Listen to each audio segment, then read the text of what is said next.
안녕하셨습니까? 날씨가 많이 덥습니다. 이렇게 또 더운 날씨에도 불구하고 부처님의 법문을 듣기 위해서 모두 모여주셔서 대단히 감사합니다. 더우면 괴롭죠? 불교 공부는 시원한 공부입니다. 그래서 이제 청량이라는 말이 사실은 그 불교에서 나온 말입니다. 중국에 가면 청량산이라고 있잖아요. 또 우리 서울에도 청량리라고 있지 않습니까? 그건 모두 극락을 의미하는 말입니다. 그러니까 더우면 괴롭습니다. 그래서 이제 괴로움을 열례라고 부릅니다. 열례. 아주 뜨거운 것이죠. 우리 인생이 좀 시원해야 됩니다. 좀 서늘하고 시원한 삶을 살아야지 깝깝하고 그 더운 인생을 살면 안 됩니다. 그래서 열반을 이제 니르바나라는 것은 이런 뜨거운 불길이 사라져서 서늘하게 이제는 모든 고뇌가 사라져서 우리의 마음이 서늘한 경지를 의미합니다. 이게 행복입니다. 그러니까 우리 불교를 통해서 얻어야 되는 행복은 이런 그 뜨거운 열기가 사라지고 서늘하게 된 것이지 다른 게 아닙니다. 여러분 길거리에서 엄청 덥다가 여기 시원한 실내에 탁 들어오면 어때요? 행복하죠? 근데 뭐 별로 짜릿한 맛은 없죠? 코카콜라 같은 뭐 짜릿한 맛은 없는데 굉장히 서늘하면서 마음이 편안해지면서 행복감을 느낀단 말이죠. 불교 공부하는 사람들이 이제 추구하는 행복은 이런 행복입니다. 어디 막 술 먹고 춤추고 노래할 때 그 우리가 느끼는 그 행복 이런 것들은 불교에서는 그건 행복이라 하는 것이 아니라 괴로움으로 가는 과정이라고 이야기합니다. 그러니까 우리가 이제 술집에서 술 먹고 뭐 어디 춤추는 데서 춤을 추고 즐겁게 놀고 그때는 아주 흥분이 되고 재밌는데 나오면서 이제 집에 갈 때나 또는 잠자리에 들 때나 자고 나서 아침에 일어나 보면 계속 그 마음이 행복하고 기쁩니까? 아니면은 왠지 좀 그 전보다 더욱 우리의 마음은 이제 뭐랄까 좀 허망해지고 허전해지고 고통스러워집니다. 부처님의 제자 가운데 야사라고 하는 젊은이가 행복이 그런 건 줄 알고 오용락을 즐기는 게 행복이라고 생각하고 날마다 친구들하고 어우러져서 노는 게 낙이었습니다. 그런데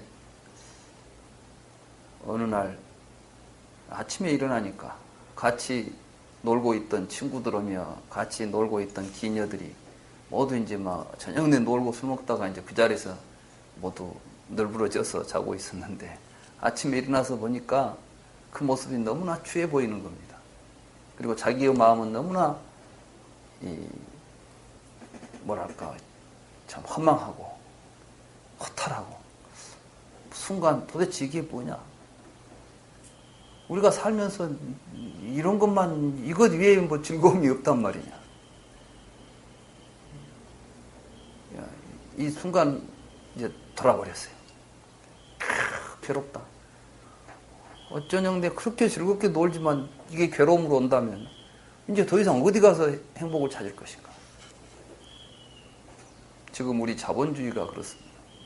이 자본주의가 우리에게 약속하는 행복이라고 하는 것은 오용락이죠. 돈 벌어서 뭐 하는 겁니까? 그러니까 돈 많은 집 애들이 뭐 하고 돌아다닙니까? 요즘도 있는가 모르겠습니다. 옛날에 뭐 오렌지족들이 있다 하더라고.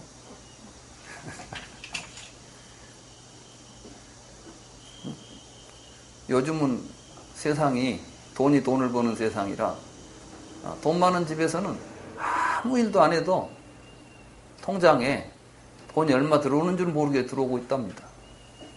그런데 이런 돈을 또 쓰는 것이 일이에요. 그런데 그런 돈을 쓰면 행복해야 될 거 아니에요. 그런데 이제 그런 애들이 결국은 마약하고 그러다 보면 이제 뒤에 가서 막 스스로 목숨을 끊기도 하고. 우리는 실제로 행복과 고통에 대해서 올바로 알지 못하고 있다는 것입니다. 시달타도 마찬가지였을 것입니다. 우리는 시달타가 왜 출가했을까? 시달타도 젊은 시절에 그 젊은 나이에 그 오용락을 즐길 수 있는 모든 조건이 갖추어져 있잖아요. 그리고 인도는 우리하고 또 틀립니다, 문화가. 인도에서는 오용락을 즐기는 것을 조금도 죄악시하지 않습니다. 우리는 유교적 전통에서 어떤 쾌락을 누리는 것에 대해서 조금은 우리가 좀 거부감이 있죠. 하면서도 죄의식이라도 좀 느끼지 않아요. 그런데 도덕적인, 여러분들이 아마 인도의 사원에 가서 보면은 이게 무슨 절인지 이게 무슨 놈의 사창가인지 모르게 거기 그 벽화들이 보셨죠? 카라조 뭐 거기뿐이 아닙니다. 시바를 모시고 있는 모든 신전에는 그래 또 거기에 모시고 있는 그 신이 뭐냐면 링가라고 남근이에요, 남근. 그러니까 그 성이라고 하는 것이 인도에서의 성은 이건 이제 까마에 해당합니다. 까마. 그래서 인도 사람들이 인생을 살면서 추구해야 되는 인생의 가치를 네 가지로 이야기하죠. 인도에서의 인도인들의 가치. 우리가 이제 불교를 이해한다고 할 때 이런 부처님 당시 그 인도가 가지고 있었던 인도의 문화 이런 것들을 우리가 좀 이해해야만 올바로 불교에 대한 이해도 가능합니다. 까마라는 게 뭐냐면 쾌락입니다. 특히 이제 감각적 쾌락. 감각적 쾌락 가운데서 최고가 이제 성적 쾌락이죠. 그래서 이제 까마수트라라는 책이 또 인도에서는 만들어집니다. 까마수트라는 그건 완전히 이제 어떻게 남녀 관계를 맺을 때 가장 행복하고 즐거운가. 그러니까 갖가지 남녀 관계의 기술들이 거기에 이제 기록되어 있습니다. 뭐 애무는 어떻게 하고, 뭐 남자는 어떤 폼을 취하고, 여자는 어떤 폼을 취하고, 어떻게 하고. 그거 보고 있으면 이게 아마 세상에 어떤 포르노보다도 그 이상의 포르노가 없을 정도로 적나라하게 묘사가 되어 있습니다. 그걸 그 사람들은 수트라. 우리가 인생을 살면서 그것도 알아야 될 매우 중요한 지식입니다. 그렇게 해서 이제 까마를 추구합니다. 그 다음이 이제 아르타를 추구합니다. 이 아르타라는 것은 돈입니다. 재물입니다. 재산이죠. 근데 까마가 되려면 뭐가 있어야 돼요? 우리가 이 감각적 쾌락을 누리려면 그냥 됩니까? 돈이 있어야 된다는 거예요. 그러니까 돈이 우리가 추구해야 될 매우 중요한 목적입니다. 인도 사람들 돈 굉장히 돈 버는데 영악합니다. 인도 사람들 사업 아주 수완이 대단합니다. 뭐 인도 가면 뭐 종교적으로 어떤 그런 뭐 이런 것만 있을 것 같은데 인도 사람들 그렇지 않습니다. 그건 전통적으로 돈 벌어서 부자 되고 그 다음에 번 돈을 가지고 쾌락을 누리고 산다는 것은 우리에게 주어진 당연한 권리라고 봅니다. 인간에게 주어진. 그래서 까마와 아르타. 이제 그 다음에가 다르마입니다. 우리가 지금 불교를 다르마라고 말하죠. 부처님 가르침을 다르마라고 하지 않습니까? 법이라고 쓰지 않습니까? 이 다르마라는 말의 근본은 바로 인도 사람들이 추구하는 네 가지 중요한 가치 가운데 하나가 다르마입니다. 이 다르마는 의무입니다. 이 의무는 어떻게 주어지냐 하면 사성 카스트가 주어지니까. 다시 말해서 우리들에게는 각각 사회적으로 사제 계급이 있고 정치하는 무사 계급이 있고 일반 생산을 하는 일반 계급이 있고 밑에서 하천한 일을 하는 노예 계급이 있습니다. 이 네 가지 계급은 다 같이 태어날 때부터 다르마를 가지고 태어난다고 말합니다. 그러니까 그 다르마를 수호하는 것은 사람이 살아가는 데 있어서 가장 중요한 의무입니다. 그러면 뭐가 다르마겠습니까? 바라무누 가문에 태어난 사람은 베다를 외워서 제사를 바로 모실 줄 알아야 됩니다. 그러니까 이게 이제 이 다르마 개념은 직업하고 연결되어 있습니다. 우리가 보통 인도의 그 사성 카스트를 그냥 단순한 차별적 계급이라고 보는데 사회학적 측면에서 보는 사람들은 이것은 직업적 카르텔이다. 말하자면 같은 직업끼리 모여서 자기들 공동의 어떤 그 직업군이라고 봅니다. 그렇기 때문에 이제 크샤트리아 같은 경우는 무술을 익혀가지고 자기 종족이나 부족이나 자기 어떤 공동체를 지켜내고 보호해야 됩니다. 이런 것들이 우리에게 이제 의무로 주어지기 때문에 전쟁이 일어났을 때 뒤로 내빼면 그건 크샤트리아라고 말할 수가 없습니다. 그러니까 이제 그만큼 사회적으로 어떤 지위를 누리는 것은 그만큼 거기에 대한 의무가 수반된다는 것이죠.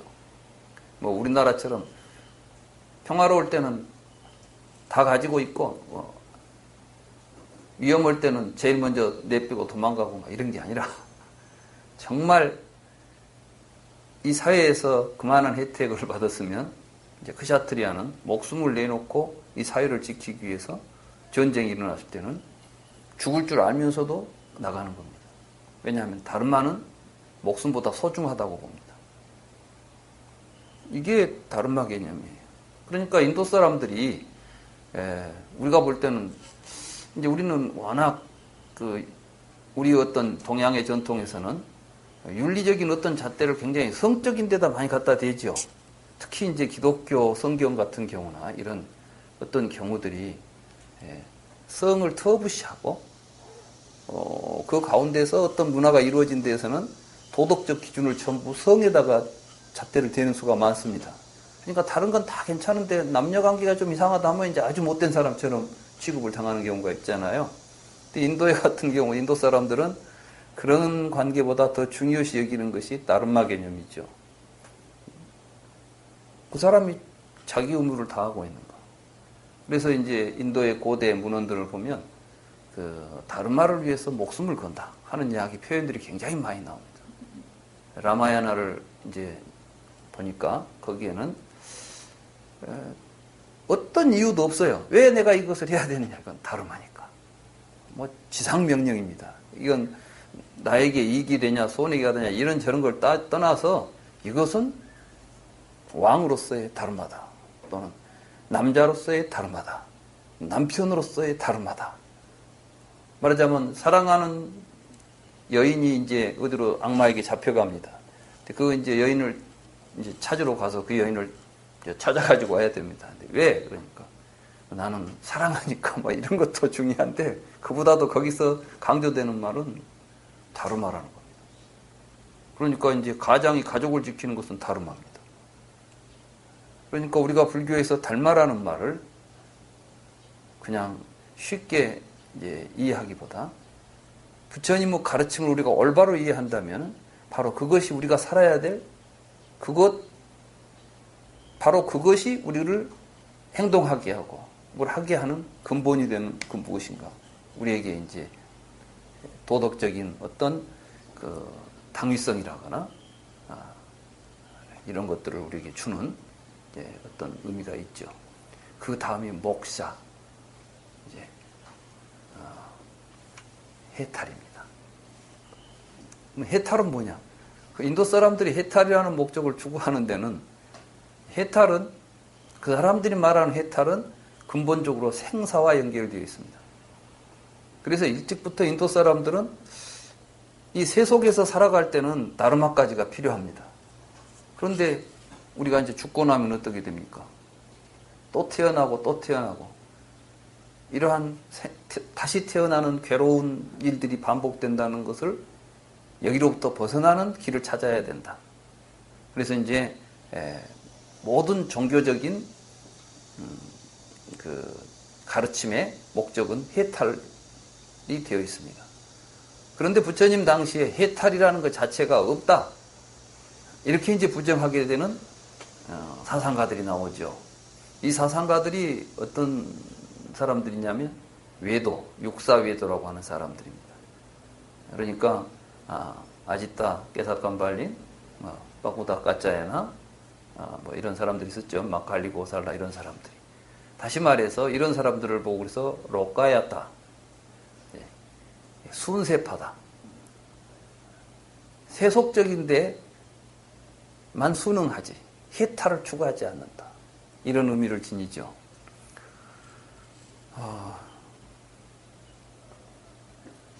불교는 그 가운데서 새로운 사상가인데 어떤 사상가냐? 브라만교에서 말하는 모든 세계관이나 이런 것들을 다 부정합니다. 그러면서 새로운 사상을 주장하면서도 부처님은 또 해탈과 열반을 주장합니다. 그래서 우리가 그냥 이야기할 때 불교는 생사해탈이다 이렇게 말하지 않아요. 이 해탈이라는 말 자체가 인도에서는 그러한 죽음으로부터 해탈. 그래서 이제 해탈의 경지를 이제 아마따라는 불사. 불사라는 것을 감노 이렇게 말합니다. 감노. 여러분들이 아마 절에 가면 감노탱이라는 탱화가 있습니다. 감노탱은 어떤 거냐면 그 영단 같은데 보면 이제 막 사람이 죽으면 이제 그 감노탱에는 우리나라 감노탱에는 우리나라의 사람들의 생로병사의 과정이 거기에 나옵니다. 그래가지고 이제 사람이 죽으면은 제를 지내고 제를 지냈는데 한쪽 이제 그림이 말하자면 만화처럼 연결이 돼 있어요. 그래서 한 장의 그림에 있지만은 사실은 그것은 시간과 공간이 교차되어 있는 굉장히 입체적이고 역사적인 그 구조를 가지고 있습니다. 그래가지고 이제 이 사람이 못된 짓을 해서 죽어가지고 이쪽으로 가면 이쪽에는 막 그 지옥의 고통을 받고 있고 이쪽으로는 막 천상으로 올라가고 막 이런 겁니다. 그러니까 사실은 감노라는 것은 이제 우리 인간의 죽음과 연결되어 있는 이야기를 감노는 불사라고 그랬죠. 그러니까 이제 이런 죽음으로 고통으로부터 우리가 어떻게 해야 부처님을 잘 믿고 수행을 해야 죽지 않는 행복한 삶을 살 수가 있다. 이런 것들을 그림으로 이제 표현하고 있는 것이라고 볼 수가 있습니다. 감노탱이라는 게. 근데 아무튼 이렇게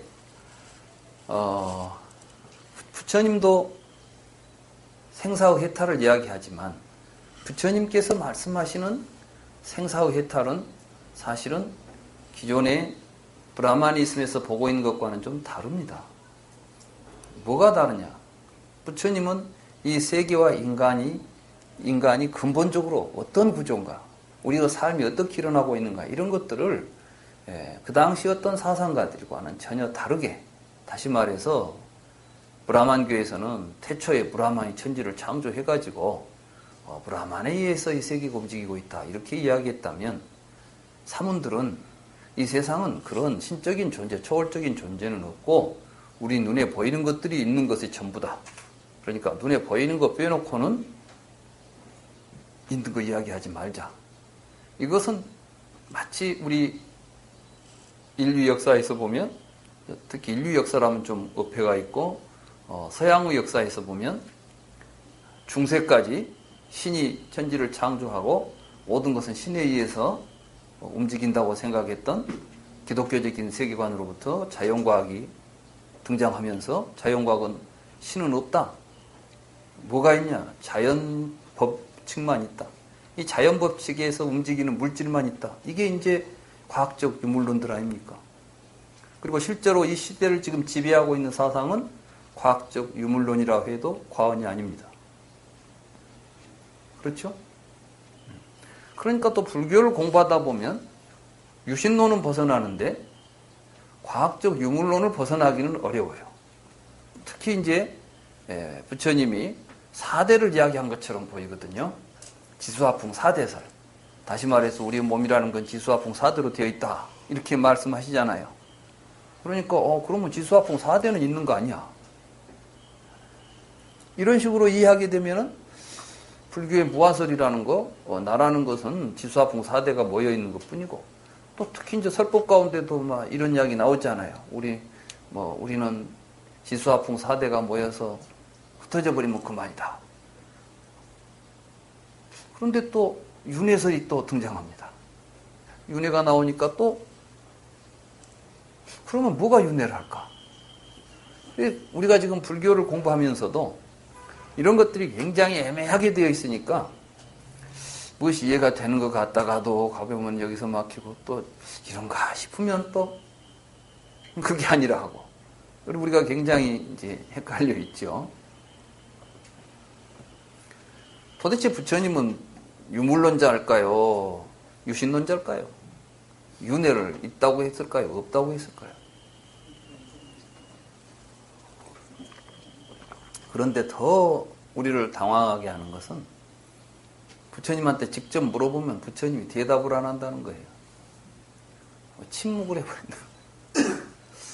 이게 얼마나 당황스럽습니까? 아마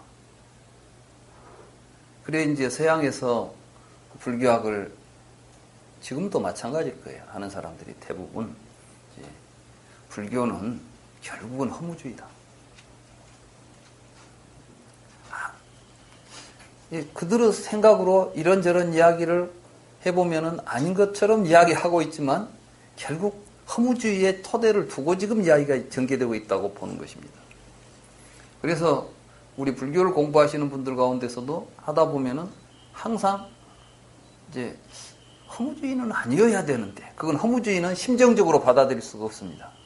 그런데 불교를 공부하다 보면 허무주의입니다. 이런 생각에 빠집니다. 이걸 어떻게 이제 극복할 것인가? 이게 불교 공부하는 데 있어서 굉장히 어려움이고 난제 중에 난제입니다. 그래서 제가 사람들한테 이제 이런 부분에 대해서 질문도 많이 받고 설명을 해도 사람들이 납득을 잘 못해요. 왜일까요?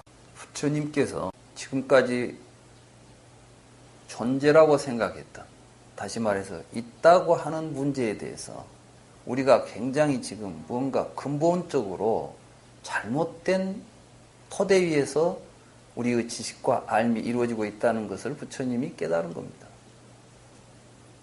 그건 한마디로 말하면 지금 우리들이 보고 있는 모든 세계의 모습은 식과 명색의 상호 의존 구조 속에서 일어나고 있는 사건이라고 보는 것입니다. 그러니까 부처님께서 이제 마니다나 수타에 보시면, 또는 그 밖에 이제 부처님께서 성도하시는 과정에 연기를 성찰하시는 이야기가 나옵니다. 무명 생사는 왜 있는가? 그러니까 이때 말하는 생사가 사실은 생물학적으로 그냥 어머니 몸에서 태어나서 늙어 죽는 이 이야기를 하고 있는 게 아닙니다. 아까 인도 철학에서는 생사를 벗어나는 문제라고 그랬죠. 지금 해탈의 문제를 논의하려고 하는 겁니다. 그런데 이 생사가 왜 있는가? 이런 물음을 계속해서 근거를 찾아서 들어가다가 마지막에 발견한 게 결국은 우리들의 의식에서 일어나는 사건들이에요.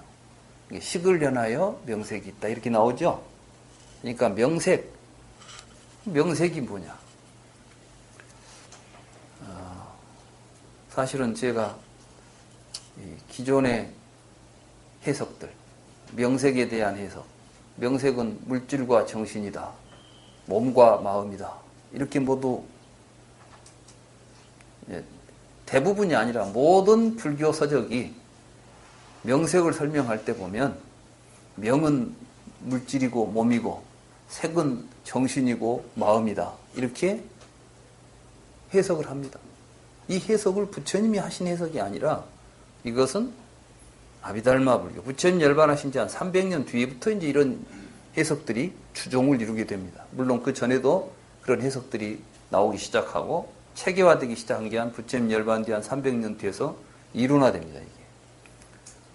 우리는 그간의 소식을 모르니까 그 뒤에부터 이것은 사전적으로 물질과 정신이다 이렇게 이해해 오니까 이 구조를 전혀 이해를 못하고 있는 겁니다. 그래서 이제 불교 공부를 하면서 뭐 부처님처럼 연기를 깨닫자 뭐하자 하지만은 그 연기의 고리를 이루고 있는 개념들, 말하자면 부처님이 우리를 깨닫게 해주기 위해서 하신 말씀 아니겠습니까? 나는 이렇게 생각해서 깨달았다. 그 말은 뭐예요? 너희들도 이렇게 생각해서 깨달아라. 그 이야기 아니에요. 부처님은 내가 간 길을 보여줬다 그랬거든. 그게 도예요. 부처님은 나는 열반의 성에 다녀왔다. 갔다 와서 사람들한테 내가 다녀온 길을 이야기하고 있는 것이다. 그 말은 뭐예요? 내가 인도 사람들이 생각하는 해탈이라고 하는, 다시 말해서 우리가 지금 세속적인 삶에서, 이 우리가 세속적인 삶에서 느낄 수 있는 행복이라는 것은 유한하고 결국은 고통으로 가는 과정에 있는 것들이 아니냐. 이걸 벗어나서 정말 우리가 항상 행복한 삶을 살 수 있는 열반을 어떻게 얻을 것인가를 고민했고 나는 그 길을 찾았다. 그래서 알려줬다. 이게 불교입니다. 그래서 부처님은 나는 항상 괴로움과 괴로움의 소멸에 대해서 이야기한다. 부처님은 나는 신통력을 이런 이야기를 한 적이 없습니다. 그런데 많은 사람들이 불교 수행한 사람들한테서 부여하는 것은 신통력입니다. 여기 있는 이중표는 보니까 아무 신통력이 없습니다. 그러니까 저건 100번 해야 입으로 벌어먹고 사는 교수지 뭐. 그런데 어디 이제 깊은 산에 앉아서 막 수행하고 있고 그러면은 그 뭐가 신통력이 있는 것 같습니다. 그 사람이 무슨 한마디만 해주면 막 그게 정말 막 그렇게 될 것만 같습니다. 부처님도 평생에 예언을 한 적이 없습니다. 디가니까에 보면 다른 종교인들이 부처님을 비판합니다. 왜 고따마는 옛날 과거 이야기는 잘하면서 미래에 대한 이야기는 해주지 않느냐. 예언 아니겠어요? 왜 안 했겠어요? 몰라서? 알아서? 미래의 문제는 알고 모르는 문제가 아닙니다. 왜냐하면 미래에 대해서는 알고 모를 것이 없거든. 왜? 미래는 결정되어 있지 않으니까. 자, 안다는 것은 무엇이 있어야 할 거 아닙니까? 여러분 잘 생각해 보세요. 혹시 미래에 대해서 누가 이야기를 하면 그 사람하고는 다음에는 가까이 하지 마세요. 왜냐하면 그 사람은 사기꾼입니다. 그 사람은 자기 미래도 모릅니다. 근데 어떻게 남의 미래를 알겠습니까?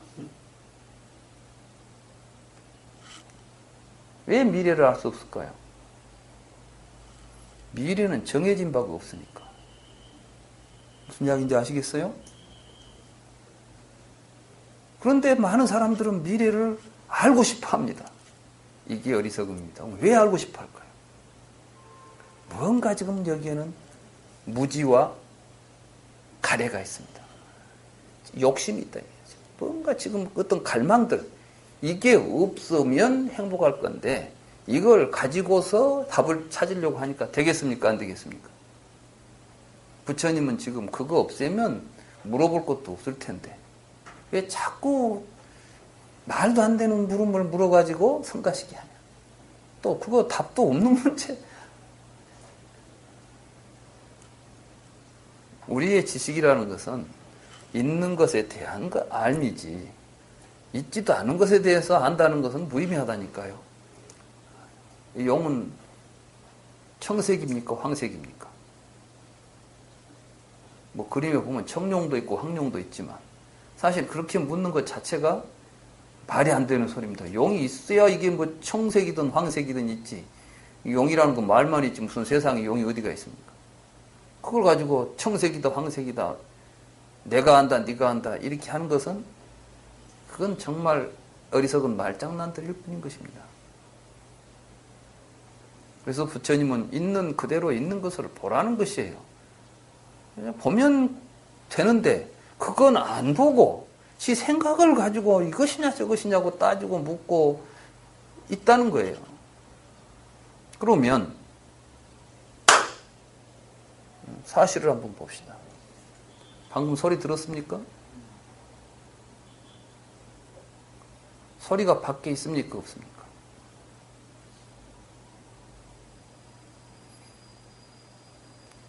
여러분들이 소리를 들었을 때 소리를 듣는 자하고 소리하고가 따로 떨어져 있다고 여러분들은 생각하시죠? 내가 소리를 들었잖아요. 그러니까 소리는 내가 들은 놈이고 나는 소리를 듣는 놈이고 소리는 들리는 놈이고 이것이 주관과 객관입니다. 나와 세계입니다.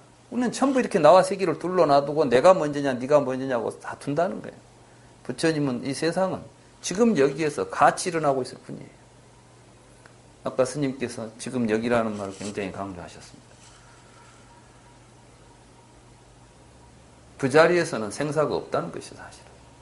근데 우리가 이제 그 맥락을 이해를 못하니까 자꾸 자기 생각을 가지고 그 안에 내가 지금 여기 있으면서 또 나 아닌 것과 대립에 있는 모습만 보고 저게 있는데 왜 자꾸 없다 하는 거. 없다는 이야기를 한 적이 없어요. 그건 뭐냐면 보니까 있는 것이죠. 내가 고등학교 때 이제 출가해서 우화 스님이라고 하는 스님 아래에서 이제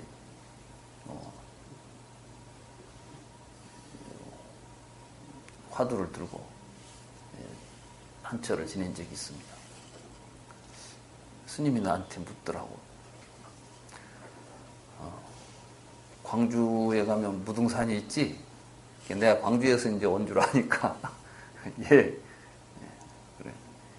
행자가 먼저 생겼어. 무등산이 먼저 생겼어. 근데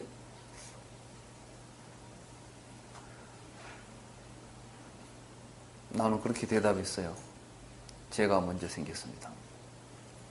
그러면 이제 또 내가 있어가지고 무등산이 나온 것처럼 생각하는데 그 스님이 물은 것도 무등산하고 너하고 누가 먼저 있는 놈이냐 이걸 묻는 건 아니에요. 사실은 물으면 뜻은 이 세상의 모든 것이 지금 내가 여기에 있고 내가 보면 내가 보기 때문에 내가 보는 세상이 나에게 열려 있는 것이지 내가 보지 않은 바에야 나에게 무슨 무등산이 있었겠습니까? 여러분들이 보고 있는 세계는 여러분들의 삶을 통해서 여러분들이 보기 때문에 온 것들을 여러분들이 세계라고 보고 있는 거예요. 여러분들이 지금 세계에 대해서 무슨 이야기를 하더라도 여러분들은 여러분들이 보고 느끼고 생각한 것을 가지고 세계라고 보고 있고 알고 있는 것입니다. 그걸 놓고 이것이 무엇이냐고 또 묻고 있는 것이지.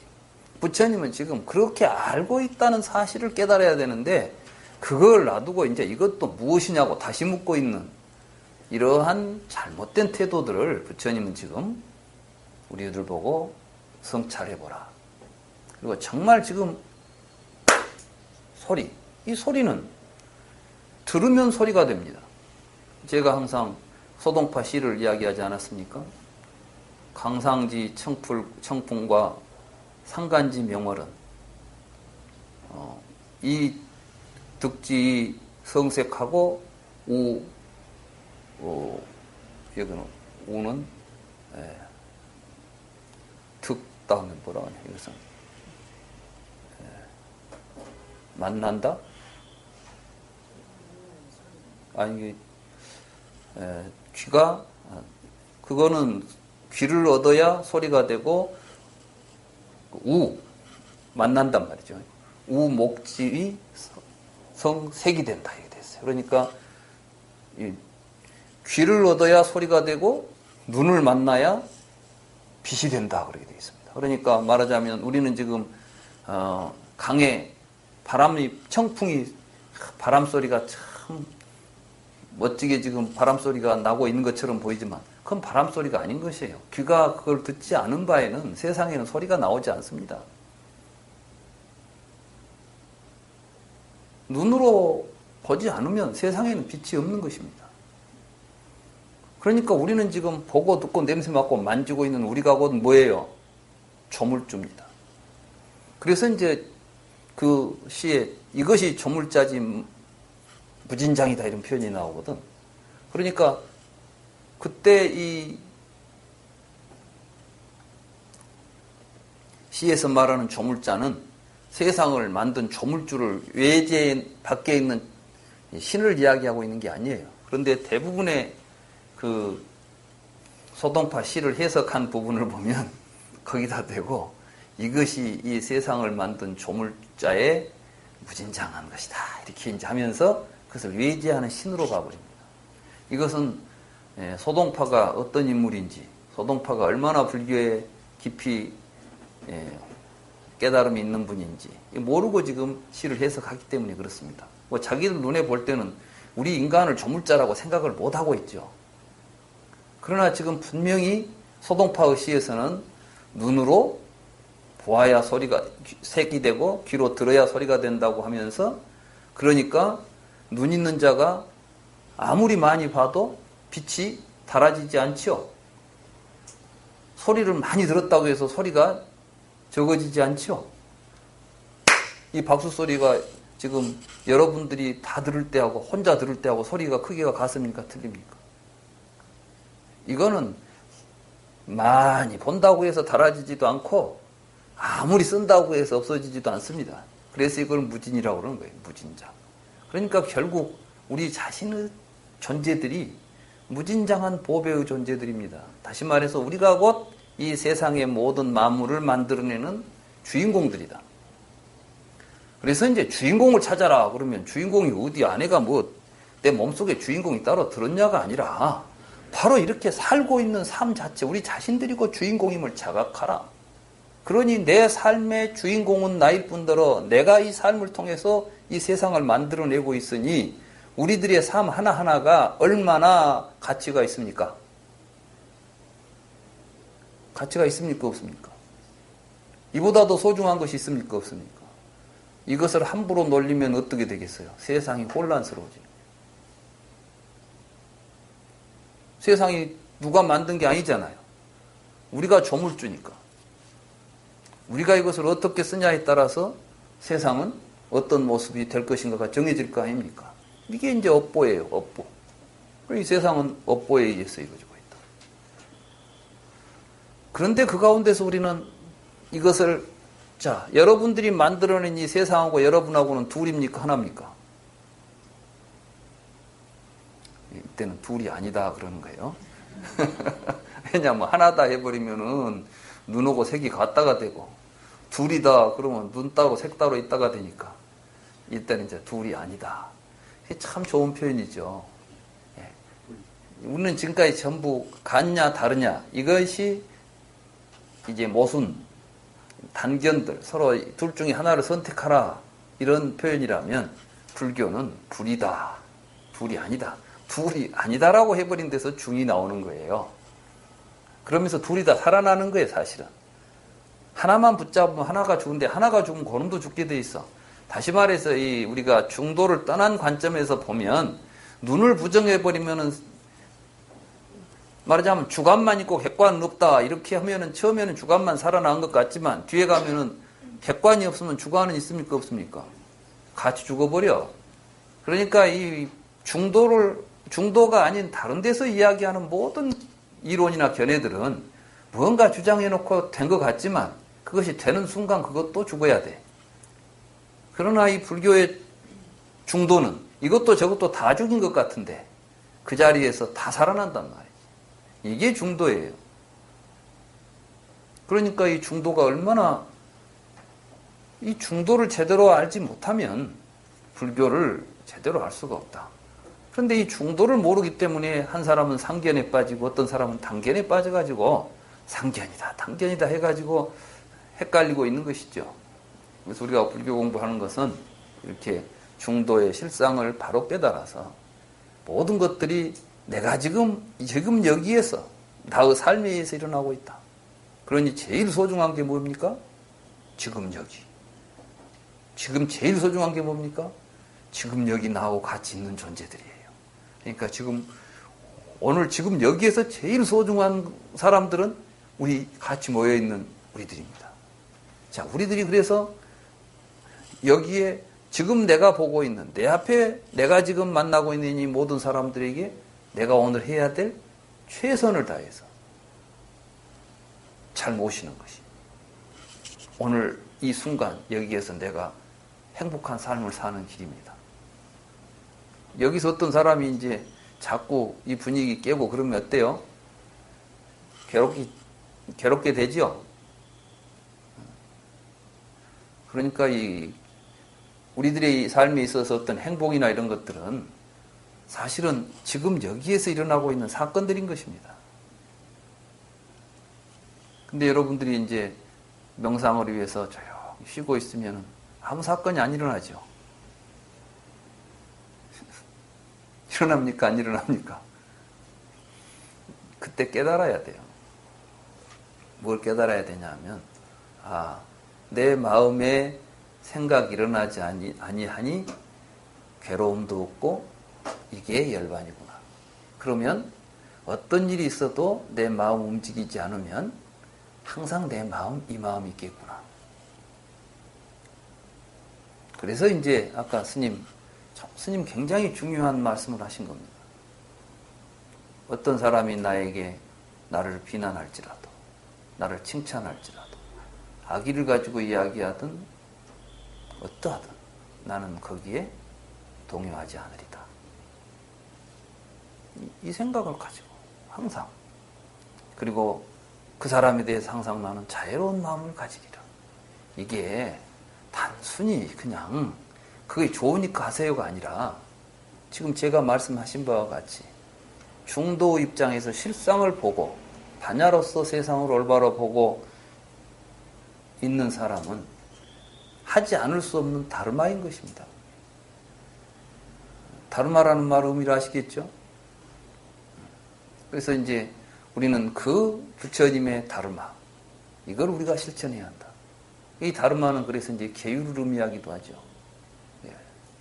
부처님은 계율도 다르마입니다. 이 계율이라는 게 뭡니까? 바로 그 주인공으로서 살아가는 참된 모습이에요. 이게 신통입니다. 불교에서 말하는 신통은 이걸 신통이라고 해요. 모든 사람들은 그 경지에 가서 마음이 열이 나고 고통스러워 하는데 불교를 수행한 사람들은 어디에 가도 청량하다. 이보다 더 큰 신통력이 어디가 있겠습니까?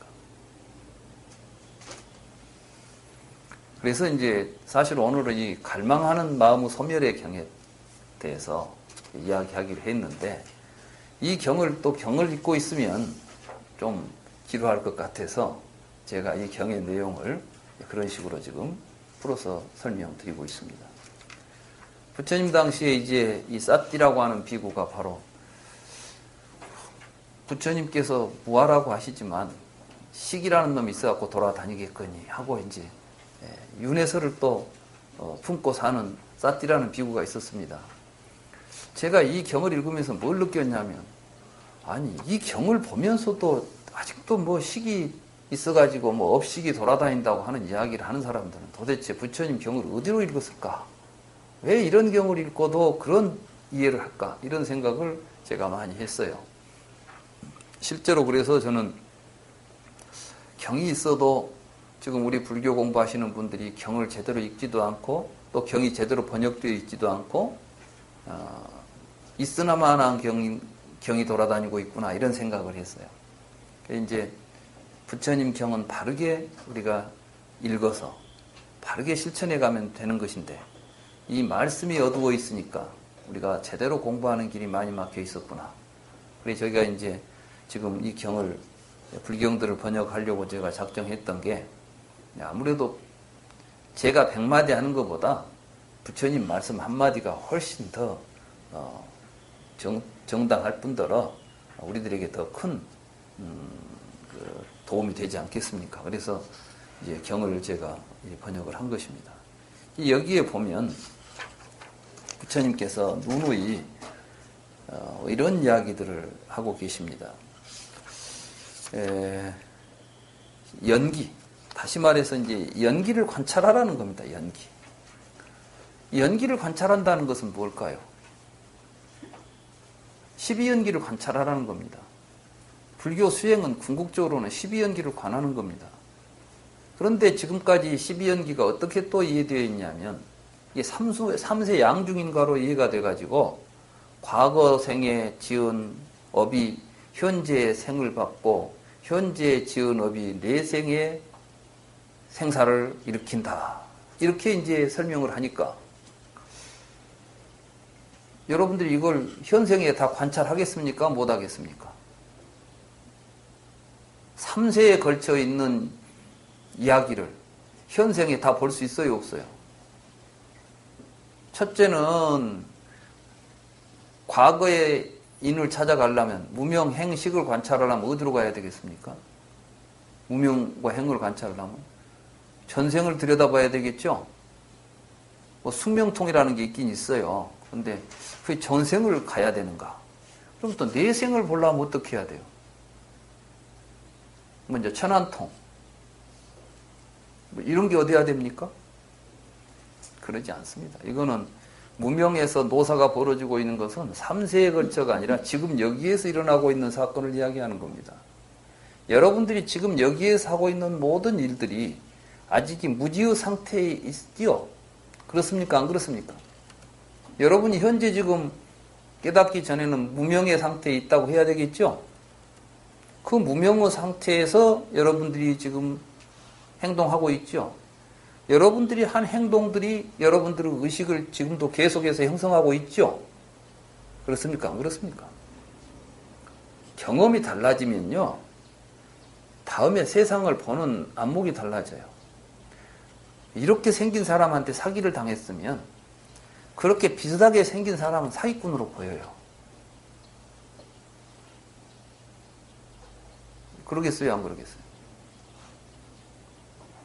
사람이 그 인상이라는 게 사람마다 보니까 다르더라고요. 어떤 사람은 저런 얼굴에도 호감을 갖는 사람이 있고 어떤 사람은 이런 얼굴에도 호감을 갖는 게 있어. 그러면 이게 뭐 타고 태어나면서부터 호감을 가지고 있냐? 아니에요. 전부 경험을 가지고 저런 말하자면 자기 부모하고 비슷하게 생긴 사람한테는 대부분 호감이 있습니다. 왜? 자기 부모같이 자기한테 잘해준 사람이 없잖아. 평생 자기한테 헌신적으로 잘해준 그 인상이나 그 모습이 자기가 볼 때는 항상 좋은 거야. 어렸을 때 자기를 막 때리고 했던 친구 얼굴이 비슷한 친구를 보면 어때요? 저 녀석은 꼭 깡패같이 생겼어. 우리가 이렇게 이게 이제 초굴연에서 수가 일어난다. 이런 이야기예요. 그러니까 사실은 12연기의 이 무명으로부터 노사가 벌어지는 이것은 지금 바깥의 사정 이야기를 하는 게 아니고 네 속을 들여다봐라. 그 이야기예요. 부처님께서. 그럼 너희들이 지금 무명에 휩싸여가지고 신구의 삼업을 행하는 것을 삼행이라고 그럽니다. 그때 이 행이라는 것은 자아를 중심으로 해서 일어나는 행을 말해요. 업을. 그러니까 업이라는 것은 더 큰 의미로 말하면은 인간의 모든 행동을 업이라고 말하는데 그 행동을 하면서 우리는 나아가 가운데 중심에 서가지고 자타를 분별하는 가운데 자기중심적으로 자기 욕심을 가지고 일으키는 행위들을 행위라고 말합니다. 이 행에 의해서 형성되는 것들이 분별입니다. 그 식이라고 말합니다. 이 식에 의해서 여러분들은 어떤 개념으로 형태를 같이 이렇게 결합시켜서 세상을 파악하게 돼 있어요. 책 그러면 여러분들은 책이라는 이름과 더불어서 책이라는 형태를 보게 되죠. 그러니까 여러분들은 내가 책이라고 불러주면 여러분들은 머릿속에 책의 형태를 이야기하고 책을 보면 책 이름을 생각한다니까. 그러니까 이 둘은 같이 붙어 다녀요. 이걸 나마루빠라고 그럽니다. 여러분들이 보고 있는 세상은 모두가 다 같이 나마루빠로만 세상을 보는 것이에요. 그 나마루빠로 이름과 형태로서 밖에 드러나 있는 그 무엇을 내가 보고 있는 겁니다. 그걸 보고 있는 주관이 육입입니다. 그러니까 이때 육군하고는 틀린 것이에요. 물론 육군의 작용이지만 그 가운데 그 안에 지금 자라는 의식이 들어있음과 동시에 밖에 있는 대상은 뭐가 됩니까? 밖에 있는 실제가 되는 겁니다. 이것이 외입처입니다. 뇌와 외입처라고 하는 이 두 개의 대립구조 속에서 우리는 세상을 보고 살죠. 이게 이제 촉입니다. 그 촉이 일어나니까 여러분들은 경험했던, 여러분들이 가지고 있는 명색의 개념을 가지고 촉이 일어날 거 아니에요. 이렇게 생긴 것은 무서워. 그러니까 자라한테 물린 놈은 소뚜껑 보고 깜짝깜짝 놀리죠. 용봉탕 자주 먹은 사람은 소뚜껑 보면 분침이 돌죠. 왜 똑같은 것을 보는데 달라집니까? 촉이 다르니까. 이 촉은 공간적으로 눈과 빛이 만나는 이런 게 아니에요. 지금 여러분들 의식 속에서 일어나고 있는, 그러니까 12연기의 무명에서 노사까지가 다 여러분들은 마음입니다. 이걸 마음이라고 그래요. 이걸 관찰하는 것을 보고 마음을 관찰한다고 말하는 것이고, 이 마음에서 무명이 사라지면은 뭐가 됩니까? 이게 이제 무명이 사라지면 노사가 사라지는 거. 이게 환멸문임, 우리가 연기에서는 환멸문이라고 하지만 이게 열애의 마음인 것이죠. 근데 이 마음이 두 마음입니까? 한 마음입니까? 한 마음이에요. 그 마음이 어리석으니까 이렇게 작동했다면 깨닫고 나니까 그렇게 작동하지 않을 뿐이지. 이 이야기가 화엄경에서 뭐라고 하느냐? 심불급 중생 삼자 무차별이다. 마음은 이게 무명에서 전개되는 마음 것도 마음이고 무명이 사라진 환멸문의 구조로 움직이는 것도 마음입니다. 이 두 마음이 다 같이 한 마음일 뿐인데 이게 무명심으로 움직이면 중생이고 무명이 사라져서 작동하면 부처라고 부르니까 사실은 부처와 중생이 따로 있습니까? 부처님이 깨닫고 나니까 갑자기 딴 사람 됐을까요? 아니에요. 내가 그거 참 모르고 지금까지 잘못 생각하고 살았구만. 그래서 이제 생각 바꾸고 삶의 방식 바꾸면 부처님 됐다고 말하는 것이지. 부처님이 갑자기 없던 초능력이 막 생겨났을까요? 부처님이 깨닫고 나니까 무리를 걸어다니고 하늘을 날아다녔을까요? 그건 아닙니다. 그래서 부처님은 이제 경에 보면 이런 얘기가 자주 나와요. 나도 사람이고, 알라락까라마도 사람이다. 이제 자기가 이제 누구를 찾아가서 수행할 때 그런 표현들이 자주 나오는데 저는 이 표현이 참 좋았습니다. 그건 우리에게 부처님께 이런 말씀을 하시는 거예요. 고따마도 인간이고 나도 인간이다. 고따마가 깨달았는데 왜 나라고 못 깨달은 말이냐. 이게 부처님의 가르침입니다. 이게 모든 중생은 불성이 있다는 말씀입니다. 우리는 다 깨달을 수 있습니다. 누가 깨달았는가 그 사람 쫓아다니려고 하지 마세요. 다른 사람 깨달은 것은 여러분하고 아무 상관없습니다. 왜 나무집 살림에 자꾸 눈을 기울이세요? 자기 살림을 해야 합니다. 부처님께서는 부처님 스스로도 누구 인생을 책임진다고 한 적이 없습니다. 그게 바로 부처님의 열반하신 파리니빠나 수다에 보면 그 이야기가 나오죠. 나는 비구들이 나를 추종한다고 생각도 안 했고 내가 비구들을 앞에서 지도하는 비구들을 지도자라고 생각한 적도 없다. 그것은 무슨 말이에요? 나는 다만 길을 알려주는 안내자였을 뿐이다. 내가 간 길로 가면 분명히 열반은 있다. 해탈은 가능하다. 괴로움의 소멸은 가능하다. 이 이야기를 하신 겁니다. 그래서 이제 이 경도 잘 읽어보면 부처님이 세상에 나오기 전에는 세상 사람들이 이런 생사윤회의 생각을 가지고 살았지만 내 가르침을 통해서 세상 사람들은 계행을 통해서 첫째, 마음을 편안하게 하기 위해서는 계행이 완성돼야 됩니다. 그래서 이제 여기 이 갈망하는 마음의 소멸의 경, 저는 좀 이제 이 경을 세목세목으로 보지 말고 큰 틀로 한번 오늘은 간단히 한번 보려고 합니다.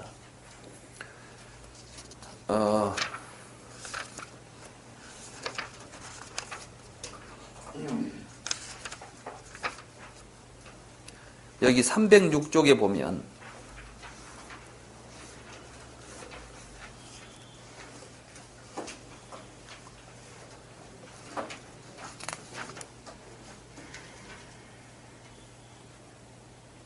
그 앞에는 이제 부처님께서 12연기를 쭉 통찰하는 말씀을 하십니다.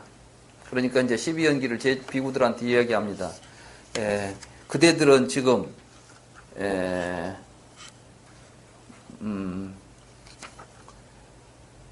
경험을 통해서 뭐 소멸하는 것을 보는가? 뭐 이렇게 이제 쭉 이야기를 하죠. 그러니까 12연기에 대해서 이제 무명이 멸하면 행이 멸한다는 것이 여러분 분명히 보이는가? 이렇게 이제 확인들을 합니다. 그러니까 이건 뭐예요? 12연기라는 것은 직접 자기 자신을 속에서 확인해 가야 될 내용이라는 것을 쭉 이야기하는 겁니다. 이제 가서 잘 읽어보십시오. 이거 전부 보면 부처님이 그걸 확인하신 다음에 이렇게 알고 이렇게 보면서도 윤회라는 생각을 일으킬 수 있겠는가? 이런 이야기를 합니다. 그러니까 이건 뭐냐면 이 세상에서 지금까지 생사윤회라는 것은 부처님이 오시기 전에 세상 사람들이 겪고 있는 갈등 구조예요. 이건 이제 부처님이 세상에 오셔가지고 그 생사라고 하는 이런 것들이 얼마나 잘못된 무명에서 비롯된 헛된 망상인가를 깨우쳐줬다. 그런데 나한테 이 깨우침을 받고도 아직도 과거 내가 무엇이었을까, 미래에 무엇이었을까 이런 생각하면 되겠냐? 이런 이야기를 지금 하고 계시는 거예요. 그리고 이제 그 304쪽에 우선 먼저 보면은 맨 마지막 문단에 그 우에서부터 봅시다. 그 연기. 자, 아예 304쪽 제일 위쪽에 한번 볼까요? 세존이시여, 무명이 소멸하면 조작하는 행위들이 소멸합니다. 우리는 무명이 소멸하면 조작하는 행위들이 소멸한다라고 생각합니다. 이때 조작하는 것은 나와 세계를 조작해내는 것들입니다. 우리는 업을 통해서 자꾸 나라는 생각을 가지고 어떤 행동을 하게 되면 그 행동의 주체로서 자아의식들이 계속 만들어지고 그와 마찬가지로 밖에는 그것들을 대상으로서 세계가 실제하는 것으로 계속 우리들에게 인식됩니다. 이런 걸 보고 유의법이라고 말합니다. 이렇게 유의가 조작되는 것을 행위라고 말합니다. 이 행위 바로 우리들의 업에 의해서 이루어지는데 그것이 바로 무명으로부터 버릇된다. 이것을 분명히 깨달았다. 이 이야기입니다. 그러니까 비구들이여 훌륭하고 비구들이여 그대들도 이와 같이 말하고 나도 이와 같이 말한다. 그게 뭐예요? 야, 그대들도 그걸 지금 보고 그렇게 말했듯이 나도 똑같이 그 말 한 거야. 내가 옛날에 했던 이야기가 지금 무명이 멸하면 행이 멸한다고 부처님 설법하셨죠? 그 설법한 내용이 내 이야기가 아니라 여러분도 그걸 정확하게 스스로 여러분들의 마음을 성찰해 보면 알 수 있고 볼 수 있고 보면 말하듯이 나도 보고 말한 것과 같다. 이게 굉장히 지금 중요한 발언들입니다. 이 발언들이 얼른 읽어가면 그냥 뭐 상투적인 말처럼 보일지 몰라요. 그러나 그 의미는 그렇습니다. 이것이 없는 곳에 이것이 없고 이것이 소멸하면 이것이 소멸한다. 이와 같이 무명이 소멸하면 조작하는 행위들이 소멸하고 조작하는 행위들이 소멸하면 분별하는 마음이 소멸하고 분별하는 마음이 소멸하면 개념과 형색이 소멸하고 개념과 형색이 소멸하면 유깁처가 소멸하고 유깁처가 소멸하면 경험이 소멸하고 경험이 소멸하면 느끼는 마음이 소멸하고 느끼는 마음이 소멸하면 갈망하는 마음이 소멸하고 갈망하는 마음이 소멸하면 취착하는 마음이 이게 이제 12연기가 환전문을 쭉 이야기하죠. 이와 같이 완전한 괴로움 덩어리가 소멸한다. 그러니까 이제 그 앞에 하나하나 이것이 소멸하는 과정에 대해서 확인해요. 부처님이 제자들한테. 그러고 나서 결론으로 이렇게 말씀하시죠. 비구들이여 그대들은 이와 같이 알고 이와 같이 보면서도 과거로 돌아가서 우리는 지난 시간 동안 존재했을까 존재하지 않았을까? 우리는 지난 시간 동안 무엇이었을까? 우리는 지난 시간 동안 어떻게 지냈을까?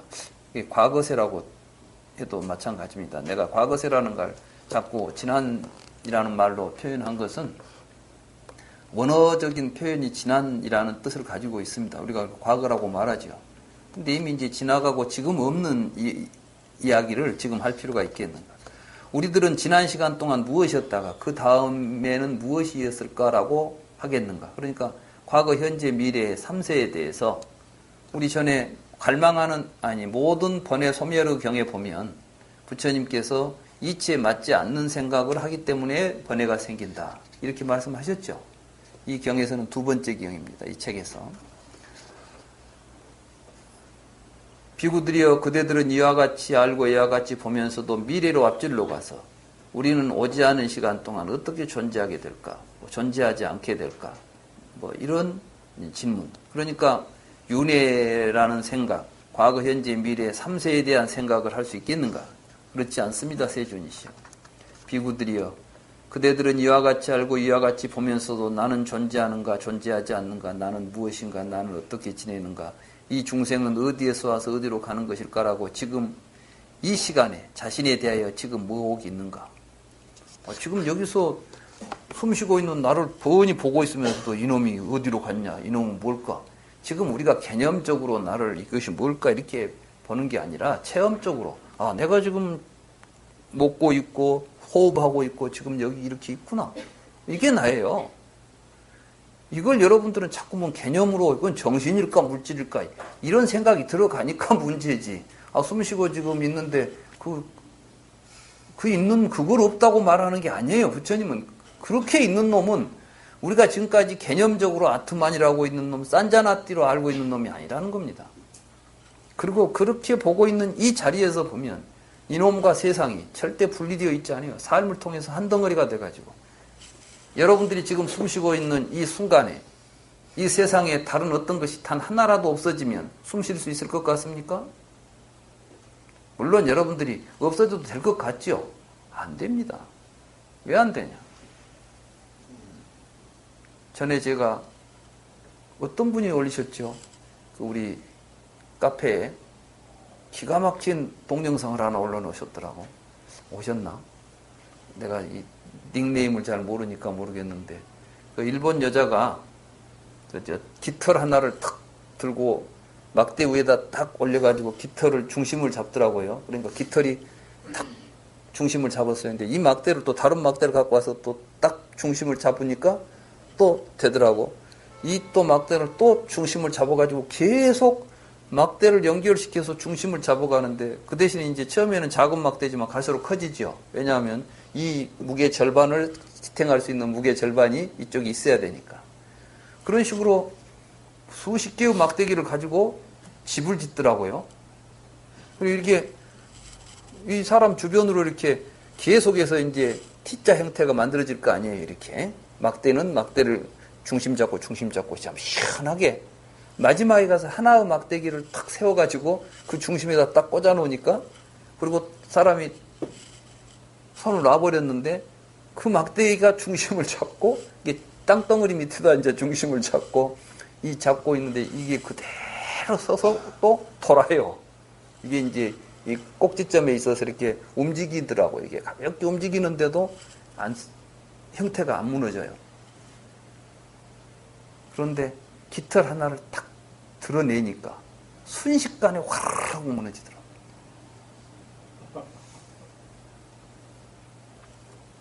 여러분들이 지금 살고 있는 이 세상의 구조입니다. 이 세상에서 에너지가 1g만 빠져나가도 이 세계는 붕괴해버릴 겁니다.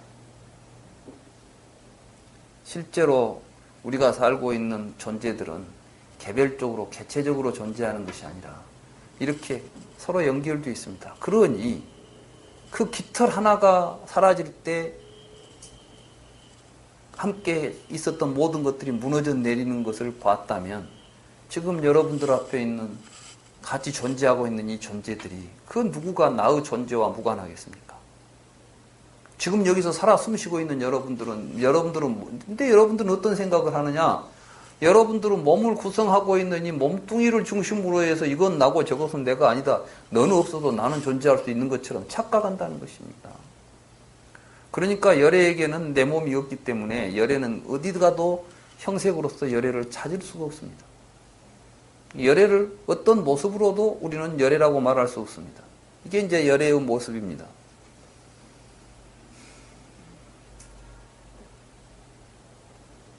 이걸 연기라고 부른 겁니다. 이 연기라는 말을 우리가 이제 언어적으로 분석을 해보면은, 팔리어로는 빠띠자 사무빠다, 산스크리트로는 프라띠띠아 삼트빠다라고 이제 발음은 제가 제대로 못합니다. 저는 그냥 대충 그런다고 생각하시고 근데 이제 이 빠띠자라는 것은 뭐냐면 의존하여 그런 뜻이에요. 쌈이라는 것은 함께, 웃바다라는 나타남이에요. 그러니까 지금 아까 그 깃털에서 이것이 나타날 때는 의존해서 함께 나타났죠? 그러니까 단 하나만 없어도 이것은 없어지는 것들입니다. 나와 세계가 의존하여 함께 나타납니다. 그러니 나 없으면 세상도 없는 것입니다. 마찬가지로 세상 없으면 나도 없는 것입니다. 그러니 우리가 어디까지를 나라고 하고 어디까지를 내가 아니라고 하겠습니까? 근데 우리는 어떤 일부분을 나라고 생각하니까 그 속에서 생사의 상을 일으키고 있을 뿐이죠. 본래 생사가 없습니다. 여러분들은 몸이 죽은다고 해서 여러분들은 몸뚱이가 이 세상에는 수도 없이 많은 몸이 나왔다 죽어갔지만 우리 이 지구상에 또는 이 우주에 생명이 끊어진 적은 없습니다. 생명은 한 덩어리입니다. 그래서 이제 저는 슈레딩거라고 하는 전에도 말씀드렸습니다만은 생명이란 무엇인가라는 책을 쓰신 분이 영혼 복수가설에 대한 비판을 해요. 우리는 마치 영혼이라는 것이 여러 개가 있어서 몸속에 다 하나씩 영혼을 담고 사는 것처럼 생각한다는 겁니다. 그러나 그렇지 않다고 말하면서 생명의 죽음은 없다. 앞으로도 영원히 없을 것이다. 여러분들의 죽음은 여러분들의 죽음으로 끝나는 게 아니라 다른 삶으로 이어져 가고 있습니다. 지금 나의 삶은 지금까지 이어져 온 모든 생명들의 삶이 나의 삶으로 드러나 있음이고 내가 죽은다 할지라도 뒤에 이어가는 모든 삶 속에서 나의 삶은 다시 재생되고 재활될 것입니다. 어떤 형태로든. 여기에 대고 무슨 생사를 논해야 되겠습니까? 이걸 깨닫는 것을 보고 생사를 벗어났다고 말하는 것이지 이 몸뚱아리 가지고 이 안에 있는 영혼이 이제는 안 죽는 영생의 세계를 간다고 생각한다면 그것은 기독교 영생교나 다를 바가 없습니다. 이름만 다르지. 그렇잖아요? 여러분들은 모두가 다 내가 안 죽고 싶고 내가 영원히 살고 싶고 이게 갈망하는 마음입니다. 이 갈망하는 마음 때문에 식을 붙잡고 이 식이 윤회할 것이라고 붙잡고 있는 사띠에게 갈망하는 마음이 없으면 유가 없는데 비잉이 없는데 유가 없는데 무슨 생사가 있다고 윤회를 한단 말이냐. 지금 그 맥락이 이 글 속에 들어있는 것입니다.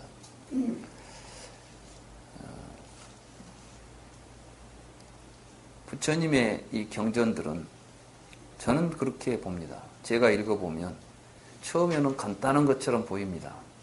또 이해가 된 것처럼 보입니다. 읽고 하다 보면 생각하다 보면 우리의 생각을 점점 더 깊이 끌고 갑니다. 그리고 그것이 완전한 이해에 도달했을 때까지는 그 생각을 멈추지 못하게 합니다.